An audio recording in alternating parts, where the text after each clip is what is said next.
loser. And here we go. Welcome to a brand new year. And in case you're meeting me for the first time, we're meeting for the first time, you're seeing me for the first time, you're hearing me for the first time in this year, I'd like to be able to say Happy New Year. And it's funny, somebody was just telling me about him wishing somebody a Happy New Year, and he was asking what's happy about the year. A lot of people would actually kick off this year and not being happy at all, and they would have 1,000 reasons that would justify why they wouldn't be happy at all. Not least the fact that you could get back to the domestics in terms of what's been happening in the country over the last couple of months. Very, very tough since the start of the Ukraine war and a lot of other stuff, possibly even before that. So people will tell you the economy is so bad, the cost of living is so high and rising every day.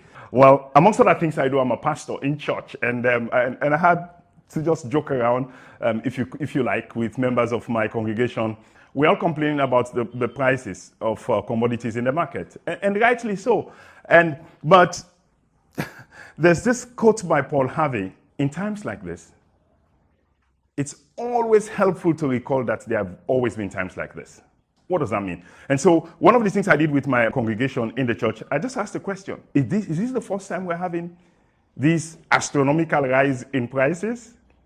Is this the first time? Well, it was big contemplation, because that's why we begin to start the year. I could remember the first big shock I had in my life. What year was that? It was 1985, 86. Thereabout. That's a long time ago. 1985, 86. I had registered for a course at the Methodist Boys High School. It used to be called, it was a business studies course. And the course was being regulated by authorities in Bournemouth, United Kingdom. And we had registered for this course. I went through the whole year taking this course. We were supposed to pay, whatever it was that it cost for one subject. It was maybe 4 or 5 subjects that we were taking for this course. We had paid our fees, and it was 7 leons to the British pound. 7 leons to £1 sterling. It's not this new leons that you remove some zeros from. No, it was 7 leons to £1 sterling. Now, what happened was we had paid our money. Our monies have not been shipped to London. And the monies were still here with the bank, held by whoever was the authority then in the school. They held the money here. Before we know it, by the time we got to take the exams, the leons was floated, 85, 86. And from 7 leons to £1 sterling to 49 leons to £1 sterling. 7 times, 700% increase in the price of the exams instantly, overnight. And you know what happened with the guys in the school? Obviously, it meant, like I said, everything. The price of everything in the market was, just skyrocketed. For something you had to pay the equivalent of 7 leons to £1 sterling, you had now to pay 49 leons to £1 sterling, multiplied by whatever the price was for that subject, multiplied by the number of subjects that we had to take. There was no way we could pay that money. There's no way my parents could afford that. Because actually, even that money, it wasn't even my parents who raised that money. It was somebody else that had helped me raise that money. And you know what? I just gave up everything. That's when I went off to take my first job as a clerk at the Auditor General's department. Now, so government after government, since independence, those of us who've lived long enough would clearly tell you, like Paul Harvey saying, in times like this, it's helpful to recall that there's always been times like this. They haven't changed. We've still had times like this. There's this scripture in the Bible, Ecclesiastes, that says, what has been done will be done again. There's nothing new under the sun. That's the starting point of dealing with the issue we now have to face as a country, as a nation, in terms of battling and making sure this year we can still be successful. And the thought that's on top of my head question now is how to make sure the next 12 months are not like the last 12.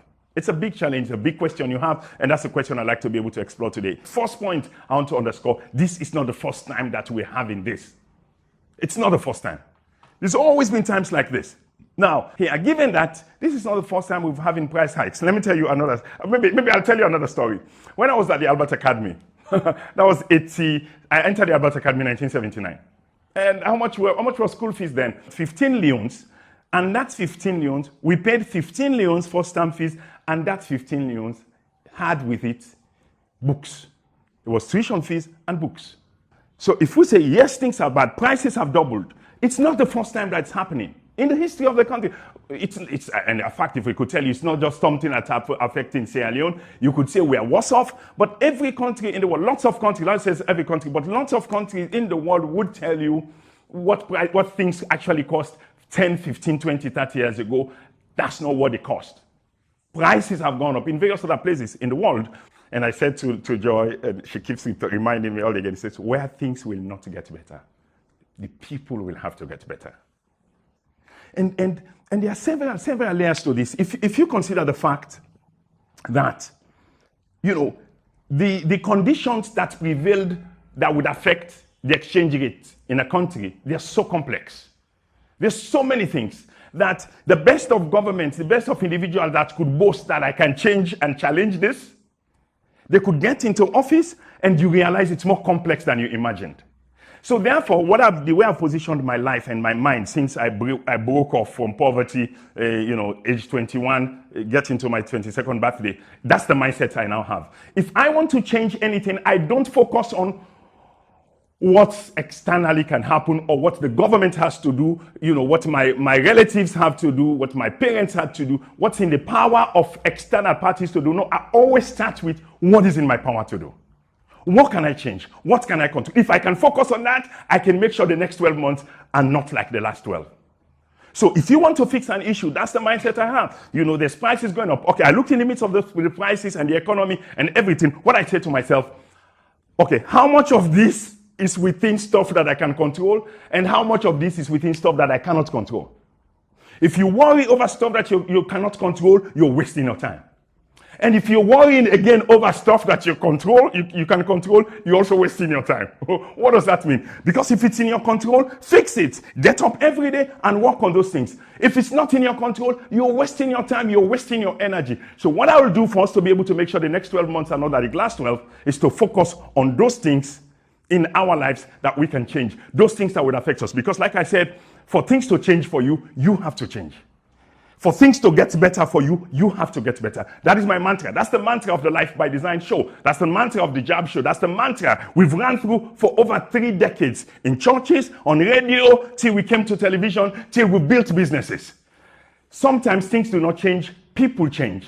Where things will not get better, you must get better. You have to get better. For things to change for you, you have to change. For things to get better for you, you have to get better. And that's the message we kick off with, even as we begin the year. So there's this lady, and of course, my congregation, my church congregation is super political.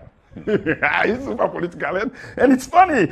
And the people who would die and kill themselves for politics over political issues and be politically minded, I've shared a couple of stuff in the past where you said it's just maybe ethnic voters. People are aligned ethnically by region, so no matter what happens, they would actually, some of them would actually even wish things do not get better in this country so that they would have somebody to blame. When it's actually going to affect them at the end of the day. But anyway, that was that. So I was just practically saying this. Okay, I said, how much were you buying a carton of fish? I asked the lady, how much were you buying a carton of fish before now? And the lady said, well, it was $2.50 a carton. And I said, okay, so how much do you now sell for a carton? It says it's now 600. It was $2.50, it's now 600. So that's a big jump. 250 leons, new leons, 250,000 old leons. And it's now 600, over 600, a carton. Okay. That's very drastic. Okay. And obviously, if you ask who to blame, they will say it's the government. And obviously, if things are good, it's the one that's in charge. If it's not good, it's the one that's in charge.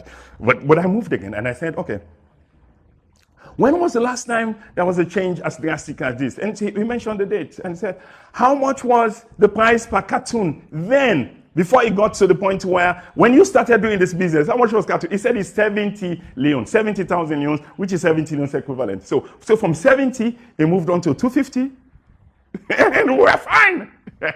We didn't die, we were fine. Okay, and then it moved now from 250 to 600. The same way we survived and lived from 70 to 250, it's the same thing. And so that's why we're getting to the point where I'll really make my point. If you want to fix things in your life, you start with those things that are in your power to change. When things change like this, when prices go up like this, not everybody suffers the same. And so I asked the lady, okay, how much were you selling the fish per portion or whatever you were selling? Was it affected in how much you sold it when the price went up? And she said, yes, of course. And so the people that will suffer the most in circumstances like this are the people who are weak in the marketplace. They don't have things to bring to the table, and because people pass on the price. When the price is increased at the fuel station, they pass on the price, they pass on the increase. The fuel drivers, they buy the fuel to fuel their vehicle to go to Kabbalah, wherever they go, they pass on the price to people. People who are working, have to take there, and whatever they pay, if it's market women, they put all together the cost of bringing the goods to Freetown, they've paid because of the higher fuel and the price that have increased.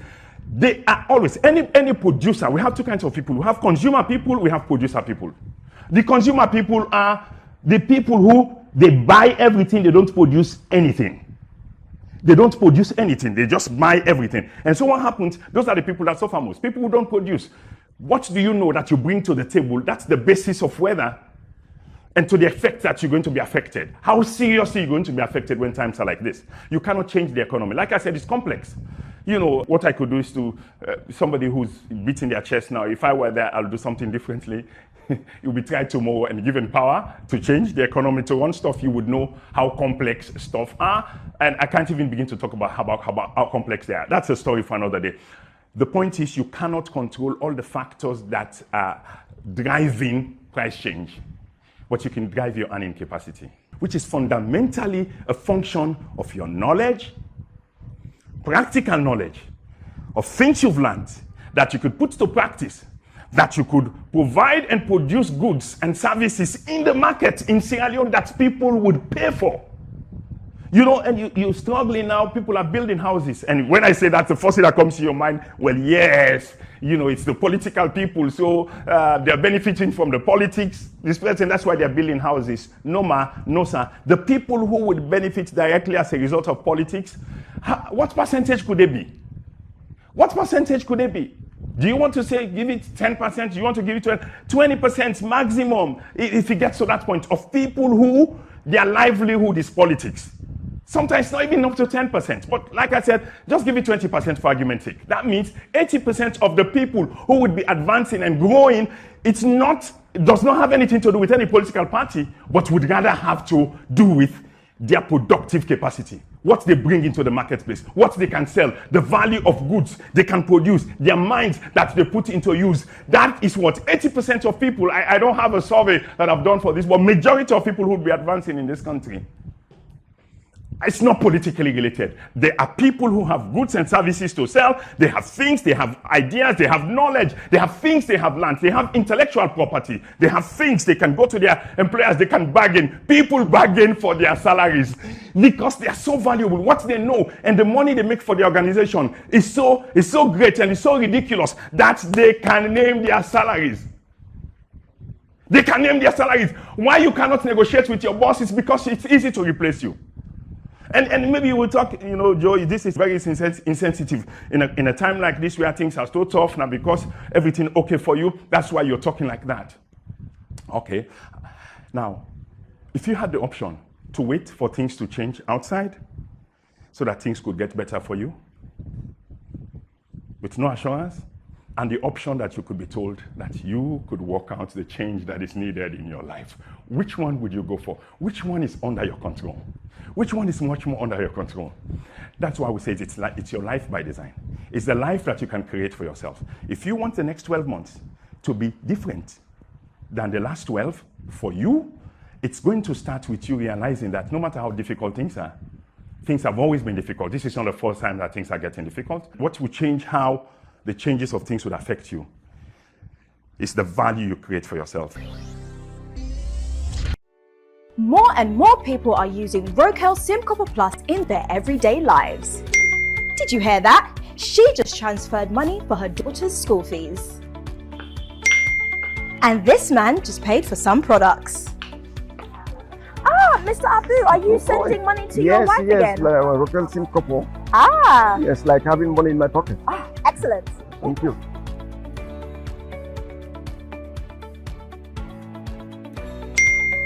he just bought some eggs.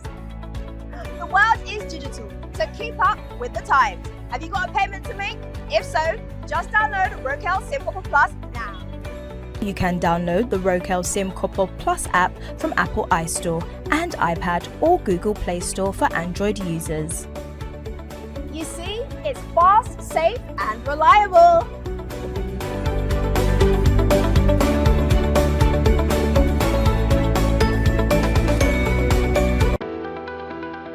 Wondering how to activate your AfriMoney account?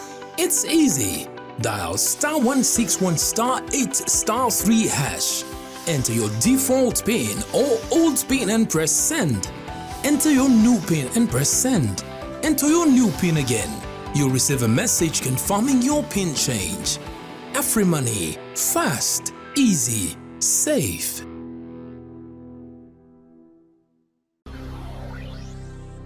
And so you have to just wake up every day. Don't even read the newspapers. Don't even look at government. Don't even look at your uncles. Don't even look at your aunts. You have to start working on yourself.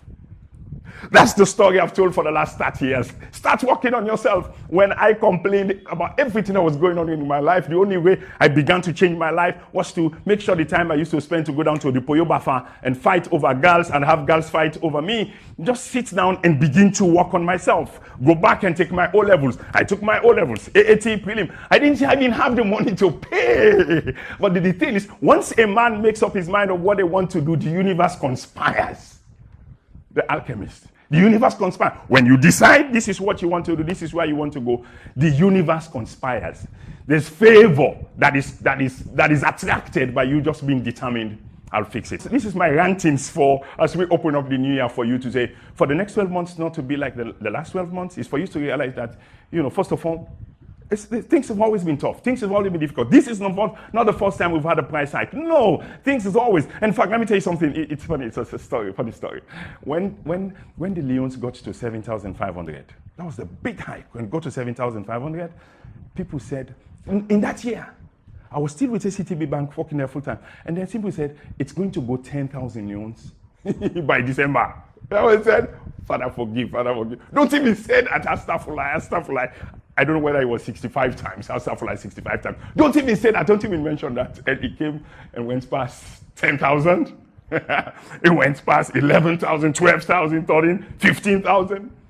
And it went up to 20,000. Now it's 22. It got from there, from 7,500 right up to 22. And I'm telling you, if you are adding value to yourself constantly, that is the economy. That's the world we live in. You cannot control that, but you can control what you can earn. And so therefore the challenge for you for this year, for the next 12 months, not to be like the last 12, work on yourself. Go to work on yourself. Sit down, study, sit down, get into your head, build your capacity to execute, to do your job diligently. Rise up every day. Do one better than you used to do yesterday. If you were charging, the price or the value, and it's always by value. If the value you're providing today is 10,000, work on that so that next week it will be 15,000. The next week it will be 20,000. Increase your value every day. That is what is in your control. Your earning power, that's what is in your control. You can control it. And that's the only way. You're praying for the prices to go down. That's a long journey. You're praying for the prices to go down. That's a long journey. It's always been like that. I'll wrap up like this. If you want the next 12 months for you not to be like the last 12, you have to think differently. You have to plan differently. And you have to act differently. 3 things you must do. And so I already started reflecting already. All the stuff I talked about in terms of thinking differently, that's where I start to say think differently. And one of the ways you say this is not the first time. Tell yourself, no, let nobody fool you. It's not the first time that things have been like this. No, it's helpful to remember that there's always been time like this. So think differently. It's not about the politics. It's not about the government that is in power that is causing this. No, there are people, 80% of the people have got nothing to do with politics in this country, and they survive and they thrive. And so choose where you want to be. Well, you're not a politician, so fine, let's go. There are people in this country who live barely by the knowledge that they have. So that's the thinking that you have to have. Then once you now have this, it all depends on me. If things need to change for me, I have to change. If things need to get better for me, I have to get better. Then what do? Then roll out your life. What should your life going to be? That's where the planning differently comes up. What's my life for this new year going to be like? You plan. Now, I can't tell you the number of hours that businesses have spent in the beginning of this year planning what the next 12 months is going to be like. I work with a lot of organizations, very big organizations in this country, and we've spent the last couple of weeks planning. How can you plan when there's so much uncertainties? Yes, you plan. You plan your life. Where do I want to end up? I'm struggling with kids. At home, I have my youngest daughter. We're trying to get her to plan what grade she wants to get for the year. And so she's made a commitment that she needs to be in the top 5 in her class. It's going to be a struggle for her to be able to do that. Then we worked backwards. Okay, for you to be top 5 in your class, what should happen? Then she said, we began to lay down stuff that include a home timetable and a school timetable and what to do if the teacher is not in class. How does she build the discipline that if my teacher is not there, I would still get my book out and begin to practice? And even the methodology that she should use to practice at home. You know, I can't say I've gotten it right, but that's the next step. Once you think differently, you can now plan how that's going to be executed. Yours may not be academics. Yours may not be education. But what is it? Whatever it is, unless you take a book out and map out your life, what you want it to be at the next 12 months, I can assure you, I surely as you're listening to me, your life is in the waves. Your life is at the mercy of the elements. To take control of your life, plan. And after you've done your planning and all documented, you get up every day and now act differently. Act on your plan. Think differently, plan differently, and act. 5 a.m. I have to get up 5 a.m. Even if you get up and you're groggy because you're supposed to get up and begin to study, get up and study at 5 a.m. You're supposed to go to the gym. It's 4 o'clock. You said you're going to wrap up, get up and go to the gym. You said you're going to deal with your diet and what you eat and stuff. Get up and act. Get up and do. You promised yourself that you're not going to spend more than you earn. You're going to now work on the budget. Write up the budget. Don't keep your money by yourself. Keep it somewhere where you'd have to pull down heaven to get to it, but you have to act. If you do these 3 things, you think differently. Because you know what? It's your thinking and planning and acting in the last 12 months that gave you what you want. Do you like what you have? Would you like to have a repeat of the last 12 months? Is that what you want? No, if you don't want it, the only way that could happen is not because something changes outside in Sierra Leone. No, it's because something changes in you. In those 3 things. You think differently. You plan differently. And you act differently. You will share your own story because this is what we acted on. Like I have thousands of people. Even now, I have people in the studio. The only testimony they have is they had something I said a couple of years back. They acted upon it. So when they thought differently. Then they planned their lives differently. Then they start acting on those different plans that they had. And today they have a story to tell. Would yours be the next story? Thank you for joining us today. You may have agreed or disagreed with some of the things I've shared. So leave your comments down below. I'd like to be able to come back to you and use your comments that you feed into us to be able to use to produce other shows in the future. If this has been helpful to you, please subscribe to this channel, like this video, and share it with your friends. Thanks to our sponsors. We can't end the show without saying thanks to our sponsors who will be responsible for keeping us on air all this while. AfriCell, AfriMoney, RC Bank, AYV Media Empire, you've been there for us, pushing this out on the airwaves, ACTB Savings and Loans, Live by Design Group, and Chicken Town.